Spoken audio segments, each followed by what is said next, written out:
Hello दोस्तों। दिन पात 8 में आपका स्वागत है। तो आज इस वीडियो में हम लोग बात करने वाले हैं कि अपना नेक्स्ट वीक का क्या प्लान रहने वाले हैं, कि किन किन स्टॉक्स के अंदर हम लोग टारगेट करने वाले हैं। और हम वहाँ पे जाने से पहले पहले ये समझेंगे कि जो ओवरऑल मार्केट है उसका क्या स्ट्रक्चर बन रहा है। क्या नेक्स्ट वीक मार्केट है वो अपसाइड में रह सकता है या डाउन साइड में रह सकता है या साइडवेज रह सकता है, मतलब क्या स्ट्रक्चर बन रही है एक्चुअली। हम जब सेक्टर्स को देखते हैं, निफ्टी 50 को देखते हैं, निफ्टी 100 को देखते हैं, या फिर आईटी सेक्टर को, बैंक निफ्टी को, इनको देखते हैं तो अपने को क्या स्ट्रक्चर एक्चुअली में समझ आ रही है। तो वो भी हम लोग पहले समझेंगे। उसके बाद में तीन चार स्टॉक्स है मेरे पास, तो उनको भी मैं आपको एक्सप्लेन करूंगा। और जो मैंने लास्ट वीक जो मैंने स्टॉक्स दिए थे वो अभी भी कुछ एक डिमांड जोन में नहीं आए थे।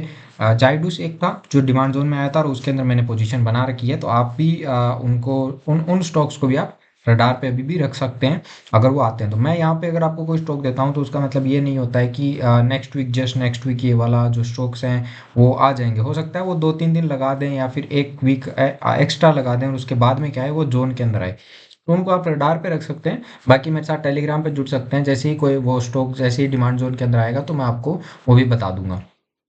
तो चलो इसको शुरू करते हैं। तो सबसे पहले हम लोग देखते हैं निफ्टी 50 को कि इसके अंदर क्या स्ट्रक्चर वगैरह जो बन रही है।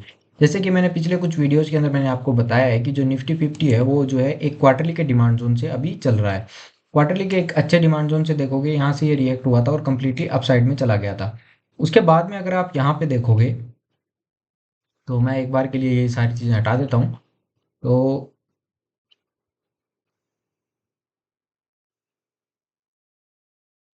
अगर आप यहाँ पे देखोगे तो जो निफ्टी है वो इस क्वार्टरली वाले जो बड़ा वाला डिमांड जोन था इसके अंदर आई थी और यहाँ से क्या हो गई थी, कंप्लीटली अपसाइड में वापस चली गई थी। अभी जो है अगर आप देखोगे ये जो है 21 अप्रैल, जो 21 अप्रैल 2026 था, उसके बाद से ये यहाँ पे क्या था, एक वीकली का सप्लाई जोन था। अगर मैं आपको दिखाऊं यहाँ पे, तो अगर आप देखोगे ये वाला जो था वीकली का सप्लाई जोन था। इस वीकली के सप्लाई जोन से क्या कर रही थी और यहाँ पे कंसोलिडेशन कर रही थी। इस क्वार्टरली के डिमांड जोन और इस वीकली के सप्लाई जोन के बीच में यहाँ पे क्या कर रही थी, कंसोलिडेशन कर रही थी। उसके बाद में अगर आप पिछले वीक में अगर आप देखोगे तो प्राइस जो है इस वीकली के सप्लाई जोन के अंदर काफी डीप के अंदर गई और वहां से क्या आई, डाउन आई। उसके बाद में यहाँ से डाउन आते टाइम पे अगर आप देखोगे यहाँ पे ये वाला जो था एक डेली का डिमांड जोन था, प्राइस इसके अंदर आई और यहाँ से क्या चली गई, अपसाइड में चली गई और धीरे धीरे बहुत स्लोली एकदम डाउन आ रही है। यानी कि ये सप्लाई जोन है वो इतना फास्ट रिएक्ट नहीं कर रहा है जितना बायर्स जो कर रहे हैं। देखोगे यहाँ पे एकदम slow slow down I price और एकदम से क्या चली गई, शार्पली अपसाइड में चली गई, यहाँ पे जितने भी सेलर्स थे उन सबको खत्म करते हुए। यहाँ से अपने को ये इंडिकेशन मिल रहा है कि बहुत अच्छे जो डिमांड जोन है वो चल रहे हैं। अगर आप देखोगे ये वाला एक डेली का डिमांड जोन था, इसके अंदर प्राइस आई और अपसाइड में चली गई। इसको हम अगर अच्छे तरीके से और समझें तो अगर आप ये देखोगे यहाँ पे कि जो अपना जो निफ्टी है वो इस डिमांड जोन के अंदर ऑलरेडी आ रखा है और यहाँ से क्या कर रहा है, रिएक्ट कर रहा है। उसके बाद में अगर आप निफ्टी बैंक को अगर देखोगे तो ये भी इस वाले डेली के डिमांड जोन के अंदर आ रखा है और यहाँ से अप साइड में ये जा रहा है। आप देखोगे इस वाले डेली के डिमांड जोन में आया और नेक्स्ट डे कितनी अच्छी कैंडल बनाई। सेम यहाँ पे सेम डे इसने क्या कर दिया था, कंप्लीटली रिकवर कर दिया था। तो यानी कि निफ्टी है, निफ्टी 50 और बैंक निफ्टी दोनों एक अच्छे डिमांड जोन से चल रहे हैं। उसके बाद में अगर हम फिर निफ्टी को देखें तो फिर निफ्टी भी एक अच्छे डेली के डिमांड जोन के अंदर है। ये जो डिमांड जोन के अंदर एक साथ जो सेक्टर आते हैं ना, उससे अपने को क्या मिलती है, एक बहुत अच्छी पॉजिटिविटी मिलती है मार्केट के अंदर। यानी कि सारे एक दूसरे को सपोर्ट करते हैं और फिर वो अच्छे तरीके से चलते चलते हैं। जैसे कि मान के चलो कि फिर निफ्टी है वो अप साइड में जा रहा है, तो फिर निफ्टी का हाईएस्ट वेटेज किसके अंदर है, निफ्टी 50 के अंदर है। अब निफ्टी 50 भी क्या जाएगा, फिर निफ्टी की वजह से क्या जाएगा, अप साइड में जाएगा।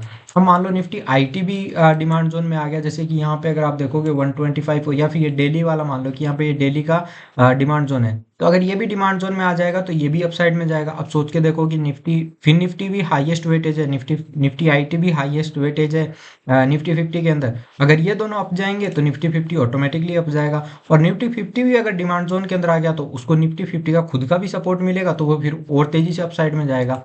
और निफ्टी बैंक का भी अगर मान लो ये डिमांड जोन के अंदर आ गया तो वो और तेजी से फास्ट रिकवरी आएगी। तो इसलिए कई बार होता है वो फास्ट रिकवरी इसलिए आती है क्योंकि एक साथ के अंदर क्या होते हैं, सारे सेक्टर डिमांड जोन के अंदर आ जाते हैं।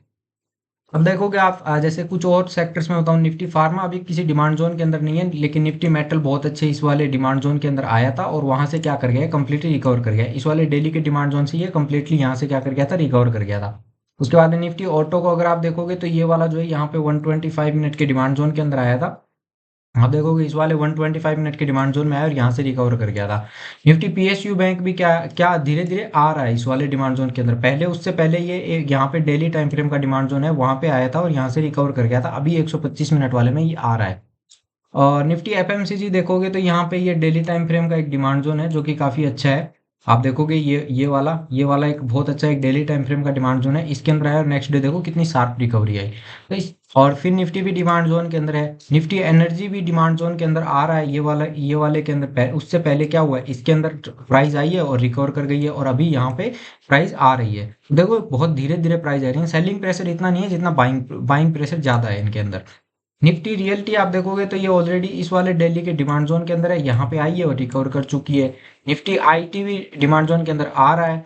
Nifty bank already demand zone से चल रहा है। बैंक एक्स देखोगे तो बैंक एक्स इस वाले डिमांड जोन के अंदर से चल रहा है और निफ्टी 50 भी डिमांड जोन से चल रहा है। तो आप मैं ओवरऑल ये कहना चाह रहा हूँ कि जो सारे अपने सेक्टर है ना, वो एक बहुत अच्छे डिमांड जोन के अंदर आ रहे हैं। तो मेरे को ये पॉसिबिलिटी लग रही है कि जो अगर नेक्स्ट वीक जो आने वाला वीक है ना, वो काफी पॉजिटिव रहने वाला है मार्केट का। और उसके अंदर हो सकता है कि यहाँ पे एक काफी अच्छी यहाँ पे एक ग्रीन कैंडल बने, काफी अच्छी एक ग्रीन कैंडल मिले। और हो सकता है कि ये वाला जो डेली का सप्लाई जोन है इसको ब्रेक कर दे और प्राइस जो है आके यहीं पे रुके खाली। क्योंकि यहाँ पे अगर आप देखोगे फिर से क्या आ जाएगा, एक वीकली और डेली का सप्लाई जोन आ जाएगा। उसकी वजह से प्राइस सिर्फ यहीं पे आके रुकनी चाहिए, उससे पहले मुझे रुकती हुई प्राइस नहीं लग रही है। तो अगर आप ऑप्शंस में या सेलिंग जो आपने कोई भी आप स्ट्रेटेजी पे काम करते हैं सेलिंग वाली, तो उनके अंदर आप इसके ऊपर की ही स्ट्रेटेजी कुछ बनाना कि प्राइस, क्योंकि मुझे यही लग रहा है कि प्राइस जो है इसके अपसाइड में ही रहने वाली है। तो इसके जो बाइंग वाली अपनी जो जो भी होता है आयरन कॉन्डोर या फिर इन सब में जो भी होता है, तो आप उनके अंदर भी प्ले कर सकते हैं अगर करना चाहें तो। बाकी मैं उनके अंदर करता नहीं हूँ, मैं सिर्फ स्विंग ट्रेड्स करता हूँ स्टॉक्स के अंदर। तो नेक्स्ट वीक अपना फुल पॉजिटिव रहने की मेरे को संभावना है, तो हम लोग उस चीज़ पे बात करते हैं। बाकी मेरे पास 3-4 स्टॉक है, मैं उनको भी आपको बता देता हूँ। तो उसके बाद में हम लोग स्टॉक्स को डिस्कस करते हैं। मैं इसको एक बार के लिए हटा देता हूँ यहाँ से। अगर मैं स्टॉक बताऊँ तो सबसे पहला अपना स्टॉक है वो है यूपीएल, जो कि बहुत ही अच्छे डिमांड जोन के अंदर आ रहा है। आप डेफिनेटली इसको जरूर ट्रेड करना, मैं खुद ट्रेड करूँगा इसको। और मैं हो सकता है मैं इसको टेलीग्राम चैनल पे भी डालूँ, जब ये आए तो आप मेरे साथ टेलीग्राम पे भी जुड़ सकते हैं। डिस्क्रिप्शन में आपको लिंक मिल जाएगा, आप आराम से जुड़ जाना उसके अंदर। अगर आप यूपीएल देखोगे तो यूपीएल जो है वो आप देखोगे इस हाफ ईयरली के बहुत ही शानदार डिमांड जोन में आ रहा है। अगर आप देखोगे तो यहाँ पे क्या है, एक ईयरली का भी डिमांड जोन है। उसके बाद में अगर आप देखोगे तो हाफ ईयरली का भी डिमांड जोन है। उसके बाद में क्वार्टरली का कोई डिमांड जोन है नहीं इतना अच्छा। उसके बाद में अगर आप देखोगे इन डिमांड जोन के अंदर जो है यहाँ पे एक ये बहुत ही शानदार जो है ये वीकली का डिमांड जोन बना हुआ है। इस वीकली का डिमांड जोन के अंदर अगर आप देखोगे डेली टाइम फ्रेम पे, तो अगर देखोगे ये वाला, यहाँ पे अगर देखोगे यहाँ पे ये जो है ये रेड कैंडल वाला, ये वाला बहुत ही शानदार एकदम फर्स्ट क्लास जो है डिमांड जोन मुझे लग रहा है कि प्राइस जो है यहाँ से इसके अंदर बहुत अच्छी शार्प रिकवरी इसमें आनी चाहिए। एक बार के लिए 1:2 या फिर 1:3 का इजीली अपने को टारगेट देना चाहिए ये वाला जोन जो है यहाँ पे। तो अपनी इसके अंदर जो है वो एंट्री कुछ इस जगह पे रहेगी और स्टॉप लॉस जो है कुछ इस जगह पे रहेगा इस जोन के जस्ट नीचे। और 1:2 का हम लोग इसके अंदर क्या लेने वाले हैं, टारगेट लेने वाले हैं। तो आप ये वाला जो जोन है इसको आप जरूर अपनी रडार पे रखना। ये बहुत अच्छा जो है टारगेट दे सकता है। मैं भी इसको रडार पे रखा हूँ और मैं भी अपना इसको ट्रेड करने वाला हूँ। तो ये था अपना यूपीएल जो पहला जो स्विंग ट्रेड है जिसको आप लोग अपने लोग करने वाले हैं। उसके बाद अपने पास है west life. West life food works, food world. इसके अंदर अगर आप देखोगे तो ये इसकी जो प्राइस है वो हाफ ईयरली के डिमांड जोन से ऑलरेडी चल रही है। ये वाला हाफ ईयरली का डिमांड जोन था, इससे चल रही है। क्वार्टरली का यहाँ पे अच्छा एक डिमांड जोन था, क्वार्टरली हाफ ईयरली से भी ज़्यादा अच्छा है तो उससे भी चल रही है। उसके अंदर उसके बाद में अगर आप देखोगे मंथली टाइम फ्रेम पे अभी ऐसा कुछ खास है नहीं। वीकली पे भी यहाँ पे एक बॉटम पे काफ़ी डाउन पे है, पर उससे पहले भी अपने पास काफ़ी अच्छी अपॉर्चुनिटी बनी हुई है, तो उसको हम लोग ट्रेड करने वाले हैं। अगर आप देखोगे ये वाला डेली टाइम फ्रेम का जो डिमांड जोन है ये वाला, तो अगर आप देखोगे तो यहाँ पे इसके अंदर जैसे ही यहाँ पे एंट्री मिलेगी तो यहाँ पे हम लोग एंट्री करने वाले हैं। ये अपना एसएल रहेगा और 1:2 का अपना टारगेट रहने वाला है। तो इसको हम लोग क्या करने वाले हैं, इसको भी हम लोग ट्रेड करने वाले हैं, इसको भी आप अपनी रडार पे रख सकते हैं। उसके बाद में अगर ये यहाँ से डाउन आता है तो हम लोग इस इन ये जो लेवल्स हैं इनको भी हम लोग क्या करने वाले हैं, ट्रेड करने वाले हैं। ये वाला लेवल और ये वाला लेवल, इन दोनों को भी हम लोग ट्रेड करने वाले हैं सेम तरीके से। आप इनको भी मार्क करके रख सकते हैं। अगर मैं बताऊं आपको तो ये कितना अच्छा चल सकता है, ये वाला जोन कितना अच्छा चल सकता है, तो लास्ट वीक की जो एक ट्रेड थी मैं वो आपको बताता हूँ। अगर आप देखोगे केएनआर कंस्ट्रक्शन की, केएनआर कंस्ट्रक्शन के अंदर क्या था, ये देखो एकदम सेम इसी तरीके से थी। देखोगे ये वाला जो डेली का जोन है, अगर मैं यहाँ पे साइड बाय साइड आपको लगा के दिखाऊं, जो ये था क्या नाम था, वेस्ट लाइफ।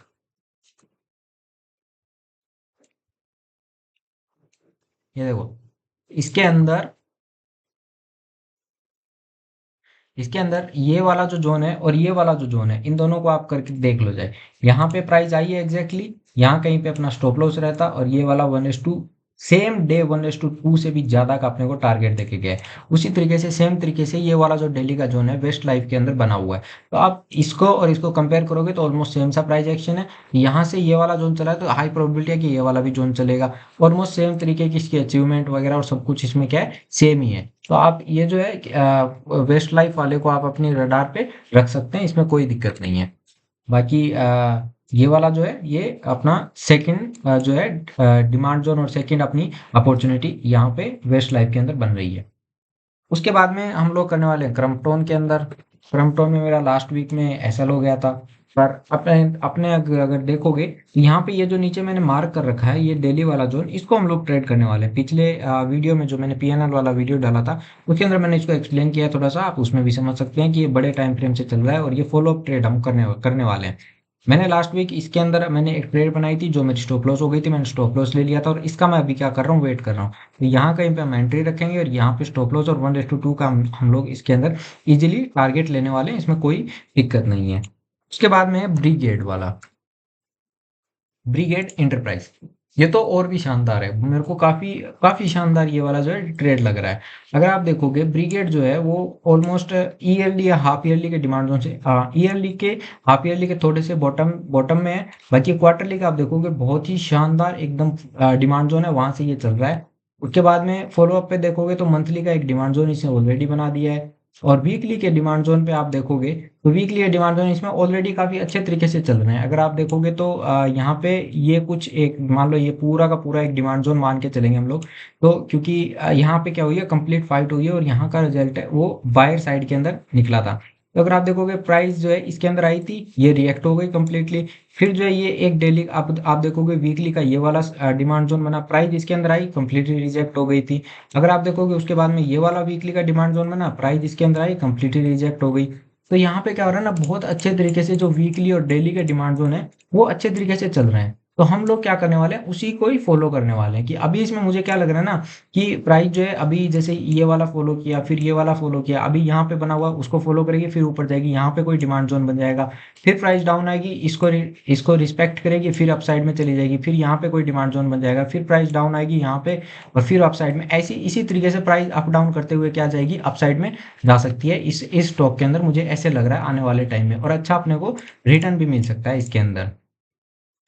इसके अंदर अगर आप देखोगे मैं डेली टाइम फ्रेम पे आपको जाके दिखाता हूँ कहाँ पे हम लोग ट्रेड करने वाले हैं। आप देखोगे यहाँ पे कितने अच्छे तरीके से सारे के सारे डिमांड जोन जो हैं डेली टाइम फ्रेम वाले रिस्पेक्ट कर रहे हैं, यहाँ पे कितने अच्छे तरीके से यहाँ पे चल रहे हैं। तो उसी के अंदर क्या है, अपने पास यहाँ पे ये काफी अच्छा एक डेली टाइम फ्रेम का डिमांड जोन बना हुआ है, इसी को हम लोग क्या करने वाले हैं, ट्रेड करने वाले हैं। तो अपनी क्या रहेगी, यहाँ पे कहीं पे अपनी एंट्री रहेगी और यहाँ कहीं पे अपना स्टॉप लॉस रहेगा। और उसके बाद में 1:2 का हम लोग क्या करने वाले हैं, टारगेट लेने वाले हैं इसके अंदर। और बाकी हम लोग इसमें इसका जो हाई है यहाँ तक का भी हम लोग इसमें टारगेट ले सकते हैं 1:4 पर। उसमें टाइम लग सकता है, हो सकता है नेक्स्ट पूरा वीक ही लग जाए और हो सकता है नेक्स्ट वीक भी अपने को टारगेट ना मिले, उससे उसके भी आगे का टारगेट टाइम जो है वो लग जाए, क्योंकि बड़ा टारगेट लेने के लिए थोड़ा टाइम स्टॉक है कई बार लगा देता है। पर नेक्स्ट वीक हो सकता है अपने को ये सबके अंदर अपने को क्या मिले, अपॉर्चुनिटी मिले। तो इन सबको आप अपनी रडार पे जरूर रखना और अच्छे तरीके से इनको ट्रेड कर सकते हो आप, कोई दिक्कत नहीं है। बाकी मेरे साथ टेलीग्राम पे जुड़ जाना, वहाँ पे मैं आपको टाइम टू टाइम अपॉर्चुनिटीज देता रहूँगा। स्विंग ट्रेड की जो भी मैं खुद करने वाला हूँ वो भी आपको मैं बताता रहूँगा। तो ये थी सारी थी स्विंग ट्रेड की अपॉर्चुनिटीज। बाकी अगर आपको कोई भी डाउट है तो आप मुझे कमेंट सेक्शन में पूछ सकते हैं और मेरे चैनल को सब्सक्राइब कर सकते हैं। Thank you.